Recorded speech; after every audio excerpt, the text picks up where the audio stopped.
พี่น้องเอ้ยรดน้ำบาดาลก็มาฮอดแล้วเนาะพี่น้องโอ้อู้มาไวขนาดเนาะพี่น้องเนาะนี่พี่น้องเอ้ยรดน้ำบาดาลก็มาฮอดเลยเอาไปสบายดีพ่อสบายดีโอ้สบายดีเอาสบายดีเนาะไปสำรวจเบิ่งเด้อบ่อนได้มีน้ำ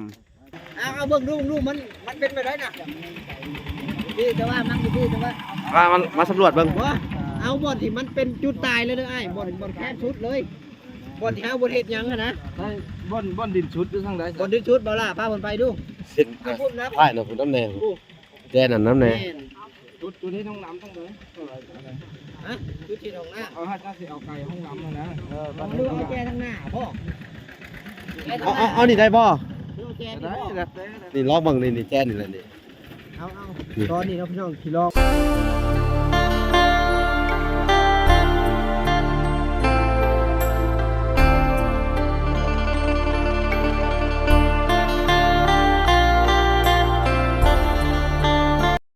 เอาเนาะทุกคนกราบสบายดีพ่อแม่พี่น้องเบิดสู่ขู่สู่คนเนาะ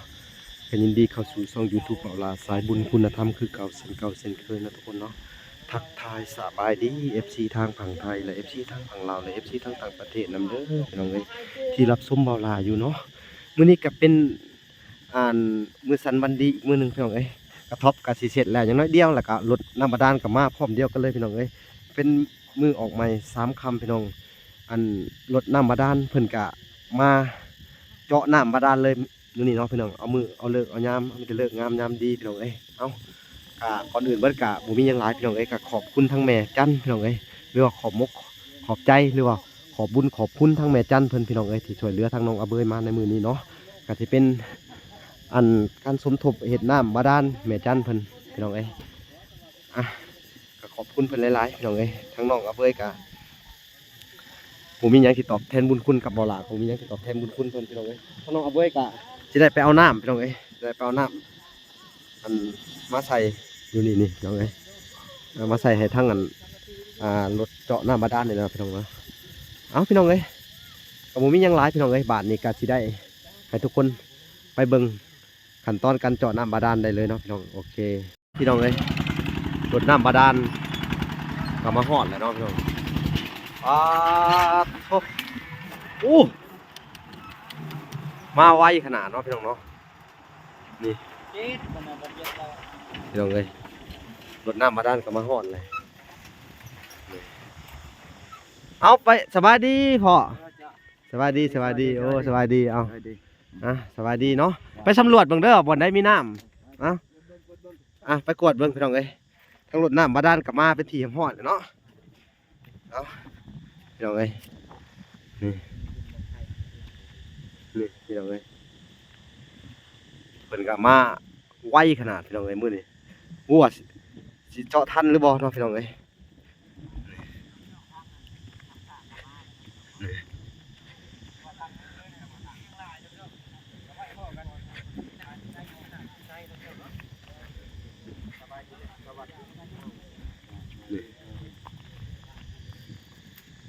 ตอนนี้แม่นบ่ล่ะต้องจ้างอีกแม่แล้วก็บ่จ้างโอ้บ่งั้นก็บ่ไปแก้ให้ก็ได้ ต้องจ้างน้ำอีก น้ำมันอีกเด้ แต่ว่าค่าน้ำบาดาลกับ4 ล้านแล้วก็จ้างไอ้เพิ่นอีกพี่น้องไอ้300,000ผู้จ้างเด็กน้อยไปเอาอีก ไปแก้น้ำแล้วมันชิปกับผู้ผู้ประจักษ์นี่ แม่นรับเด็กได้นี่เนาะเออเพิ่นก็มาแล้วเนาะพี่น้อง เดี๋ยวไงนี่เตรียมตัวสร้างพร้อมมื้อนี้เนาะแม่นแล้วสิสร้างบ่ได้บ่ล่ะพาเพิ่นเบิ่งดูดิเอาให้อันนี้สำรวจบ่ดูบ่ได้มีน้ำบ่ได้บ่ได้นี่ยามึงดูให้บริเวณไหนมาบ่แม่นเจ้าบ่นี่ฮะจู่ๆมื้อนั้นแม่น เขาจื้อเจ้าอยู่เจ้าสิเป็นหลักยังมาเขาก็จื้อบ่นั่นทางทีมงานทางเบิ่งเนาะบ่จักสร้างเนาะเอาเบิ่งดูมันเป็นไปได้น่ะดีแต่ว่ามันดีแต่ว่ามาสำรวจเบิ่งเอาบ่อนที่มันเป็นจุดตายเลยเด้อไอ้บ่อนแค่ชุดเลยบ่อนที่เฮาบ่เฮ็ดหยังอ่ะนะบ่อนดินชุดอยู่ทางใดบ่อนดินชุดบ่ล่ะพาเพิ่นไปดูสิใช่เนาะคุณน้ำแดงแจ้นั่นน้ำแดงจุดนี้ห้องน้ำทั้งเลยจุดที่ห้องน้ำเอาถ้าสิเอาไก่ห้องน้ำนะ บ้าน ดูเอาแกทั้งหน้าพ่อ เอานี่ได้บ่ ดูแก ได้ นี่พ่อ ได้ นี่ลองเบิ่งนี่แจ้นี่แหละนี่ เอาตอนนี้เราพี่น้องที่ลองเบิ่งนี่มาเบิ่งน้ำกันนี่มันเพิ่นยามน้ำ อันยามน้ำบ่นี่ฮะ เอา บางคนปัจจุบันงมงายมีหรือบ่มีบ่สิ ค น่ะ วามเชื่อของบุคคล มีหรือบ่มีถ้าเป็นสิน่ะ นี่คันไปกันนี่ไง ไปมาทางนี้บ่เลยมี มันดูดเข้าเลยเด้ มันเป็นเครื่องบ่เรือนเล็กซื่อ มันว่าเรื่องระบบน้ำนะ ๆโอ้ เป็นความเชื่อส่วน ยึดไอ้ขอถามนี่ แม่นะ เท้า ญาณในการครับ มันเข้ามาบ่สิได้มันเป็นอะไรบ่มีบ่สิ ผมมีอยู่ ถ้าออกบ่สิได้ซะ บ่มีเลย กันเอาห่างกันแม่นบ่มีทำไปกันน่ะมี ความเชื่อส่วนบุคคลคือว่า โอ้ ถ้าว่าไปน้อยนี่ถือว่าเลิกเบิ่นบ่ โอ้พี่น้องเอ้ยงง อันนี้ก็ได้บ่บ่หลายเห็นครั้งแรกบ่นี่ นี่แถวนี้แถวนี้ได้บ่ นี่ ได้บ่ สินี่ มีมันบ่ มีอยู่ จุดนี้เนาะ คันบ่มีนี่เสียเบียร์ให้ได้ ได้ พี่น้องเอ้ย มีเนาะนี่เนาะ นะ มีหน้าของลุงจุ้ยยังมีเนาะ เฮ็ดบ่สิบ่ของลุงโจยก็ได้ อันนี้นะ โอ้เชื่อเพิ่นอยู่พี่น้องเพราะว่าเพิ่นชินกับการทั้งเลยเนาะวิชาการก็แต่ละคนก็ได้ นี่เลยนี่ เอานี่ก็ดีแค่นั้นมันไล่ลูกก้อยนี่เลย มันยึดข้างหน้าเลย ทางนั้น ทำงานกันอันสุดแดนแล้วเป็นดินของเพิ่นก็สิเอากับ ของเพิ่น นั้น ได้ ได้ ได้ อ๋อหรือสิแบบง่ายบ่สิเอาวันนี้บ่พรมักบ่ เพราะว่าสิเกาะเกยออกมาอีกนะ โอ้ อยู่ทางนั้น ยันว่ากันมันก็เคยกับบ่ยาวนั้นพันนี่โอ้เขาต้องเฮ็ดโครงหลังคาอีกเนาะ ว่าเวลามันน้ำไหลมันสิเข้าหั่นน่ะนะ แม่นเอา อะไรเอิ้นลังใหญ่เกียรติอะไร เอาพี่น้องนี่เอาบ่อนนี่เนาะมึงดู ไล่ไปคุณเลย แม่ เอาลองเสียงมึงใหม่ดู อยู่ที่เด้ เออ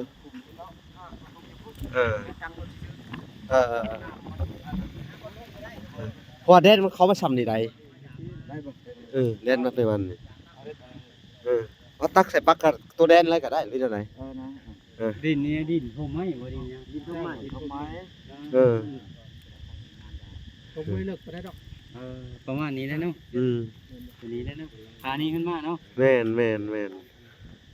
บ่ฮอดบ่ล่ะฮอดบนที่บ่ตีนแล้วนี่ บ่ได้นี่ทับเขตนี่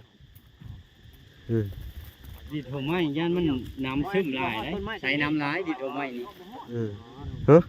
ย่านใส่น้ำหลายดินผมไม่ บ่ เวลา เอาเดินไปได้ได้อยู่มันบ่ ได้บ่ ก็กวดออกเนาะว่าดิน ทั้งปูนได้ยังบางทีได้ มันเพราะว่ามันสิอะไรเด้เพราะว่าอันนั้นก็มีแต่ยับขึ้นทั้งหมดแล้วบ่ฮอดหมดแขก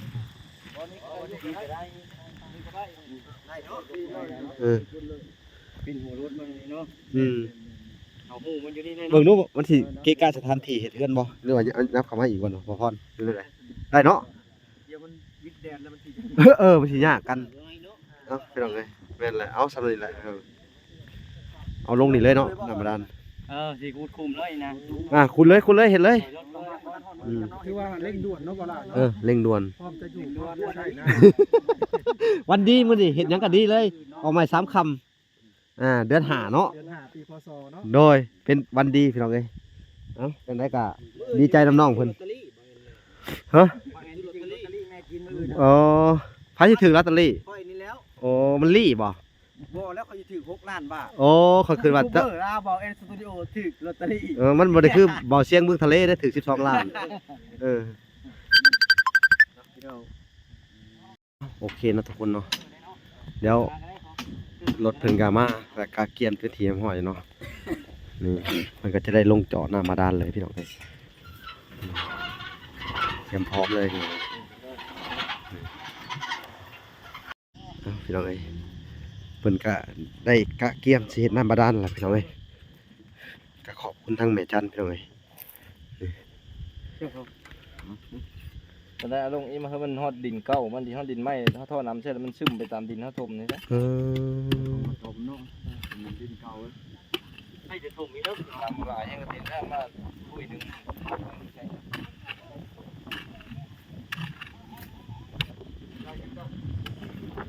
เ ไอ้ซ้ำของมันยืดนะบ่ซ้ำเฮ็ดซ้ำหนองควายแม่ต้องมีเฮ็ดนะ ต้น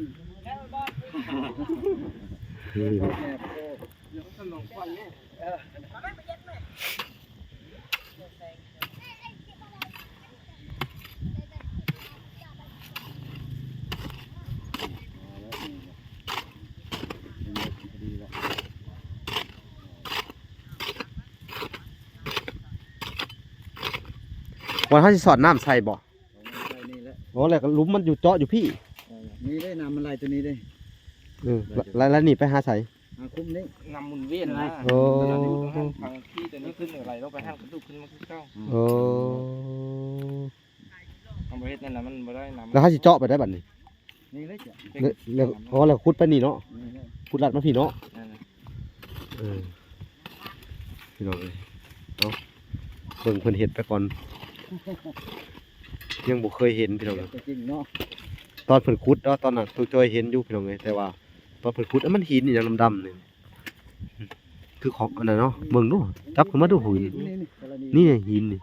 หินดำๆตัวนี้เอามาให้คนเบิ่งแหน่เนาะพี่น้องเอ้ยคือโอ้คล้ายๆคือหินอันนั้นหินไตไก่นั่น น้องมี หินบางมีเนาะ น้องมีนี่ เพิ่นสิคล้องหั่นนะพี่น้องเนาะ ใส่ขนม นี่พี่น้องเอ้ยเบิ่งก่อน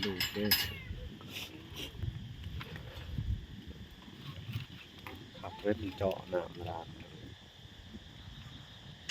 โอ้ใส่ระบบมันอันนั้นเนาะเกิดเป็นอีหยังเป็นกระปุกเกียร์เนาะกระปุกเกียร์หมุนอันนี้พี่น้องเอ้ย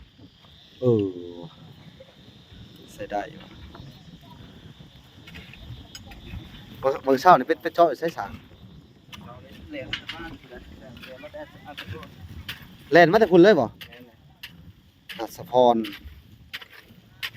อ๋อสุเจ้าอยู่เมืองอัศพรโอ้ เรียบร้อยสู้หาว่ามีงานเด้อเลยมา โอ้แล่นมาอัศพรแต่เช้าพุโอ้ก็ไกลเติบเนาะเลยต้องเห็นมาพี่เนาะอาจจะฟังทองแล้วก็อาจจะพอดทางเหนือพุ่นเนาะ เข้าแต่ตรงหินเข้าที่หลัก เขาก็อาจจะพอดทั้ง4ลัก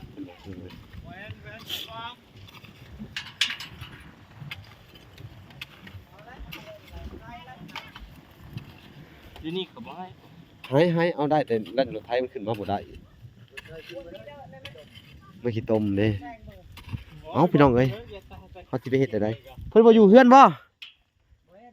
ในเฮือนก็บ่เห็นในเฮือนเราไหน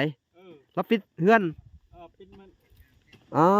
วบ้านนี้สิได้น้ำมาเจาะน้ำบาดาลพี่น้องเอ้ยบ้านนี้เอาหาวิธีให้เขาตักได้เนาะเดี๋ยวพี่น้องเอ้ยเอานี่ก็ได้เอาโอเคพี่น้องเอ้ยเอาป้าพากันไปเลยลุยงานเลยพระเจตเลยพี่น้องเอ้ยต้องจ้างอันชุบเพิ่นอีก300,000พี่น้องเอ้ยนี่จ้างจะไปเอาน้ำมาเจาะ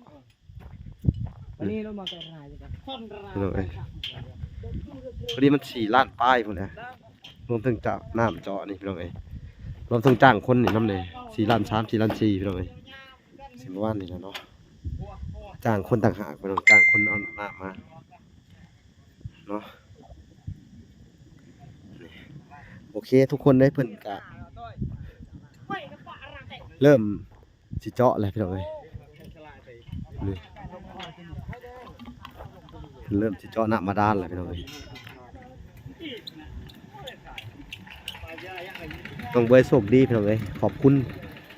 พ่อแม่ทั้งต่างประเทศที่ว่าเฮ็ดให้น้องมีน้ำบาดาลขอบคุณแม่จันเนาะขอบคุณหลายๆพี่น้องเอ้ยแม่จันน้อยอยู่ USA พี่น้องเอ้ย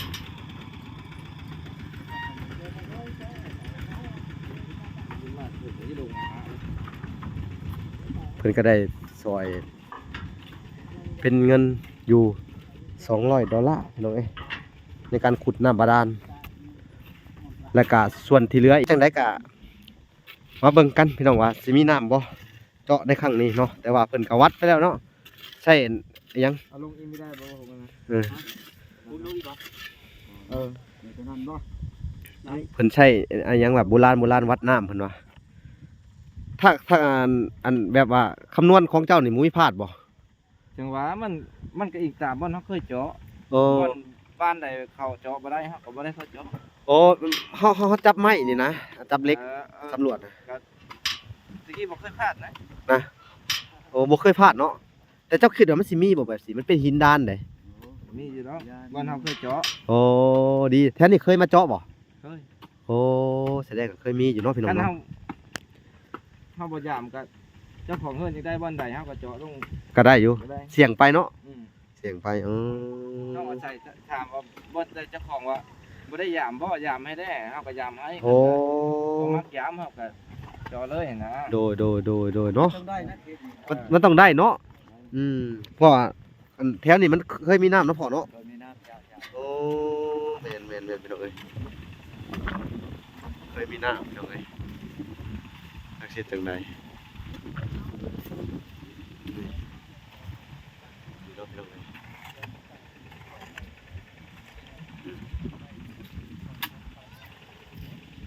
ทางน้ำบาดาลเพิ่นก็เตรียมพร้อมแล้วพี่น้องเอ้ยสิได้เจาะในมื้อนี้แหละกะว่าสิเสร็จค่ำพุ่นแหล้วเนาะค่ำเนาะ ยังบ่ได้ ว่าบ่ได้มืดก็เฮ็ดแล้วเนาะลุย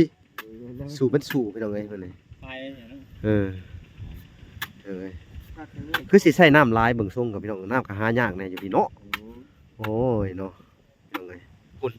ไปขอน้ำทางปุ่นองสะพี่น้องเอ้ยน้ำบกจักสิจังไดเด็กน้อยกำลังไปเอาพี่น้องใช้น้ำลายอีหลีบ่เฮ็ดอันนี้เพิ่นว่าใช้จักพุ้ยทั้งเบิดนี่ถามหน่อย โอ้คำบ่แล้วจนมัน10ปลายปุ้ย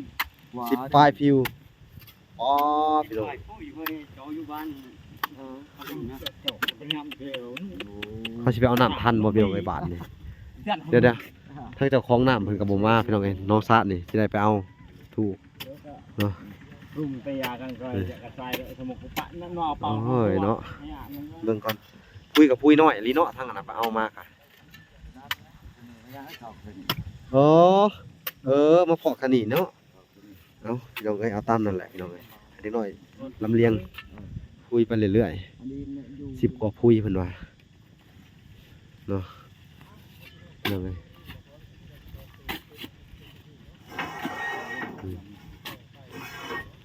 นี่ก็ได้เตรียมแล้วพี่น้องเอ้ย ไม่โอ้ยตาจอดเนี่ยมันจะแยกหลอกปะตุกเดียว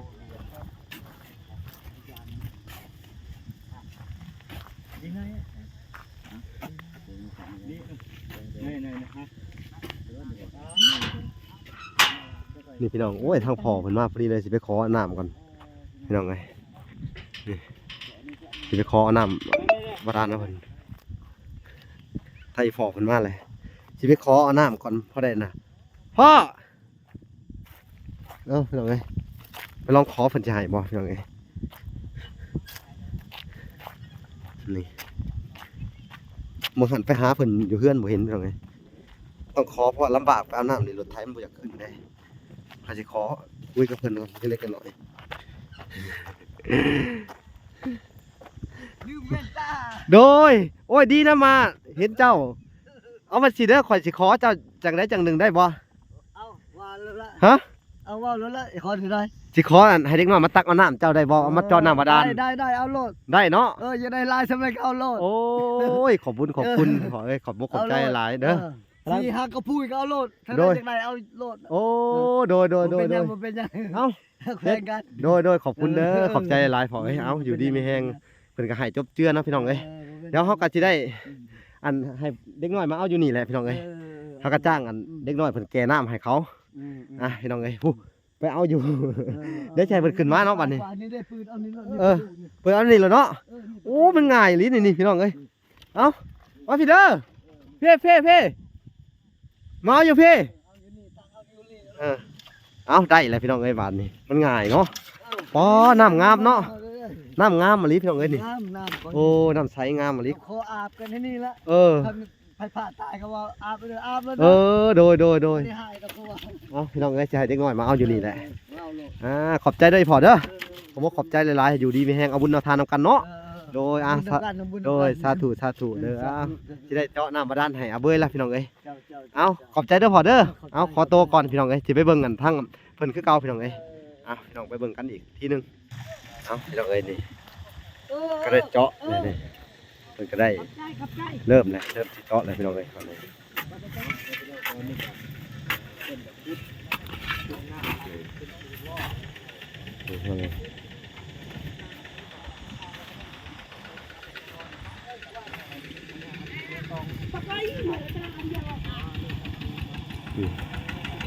ไปเอาตัวนั้นเหรอเด้อ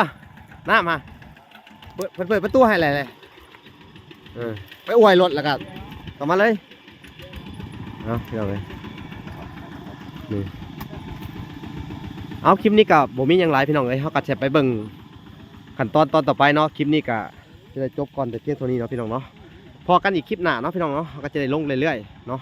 โอเคพอกันใหม่คลิปหน้ารอลุ้นรอเชียร์กันว่าสิมีน้ำหรือบ่พี่น้องเอ้ยโอเคพอกันใหม่คลิปหน้า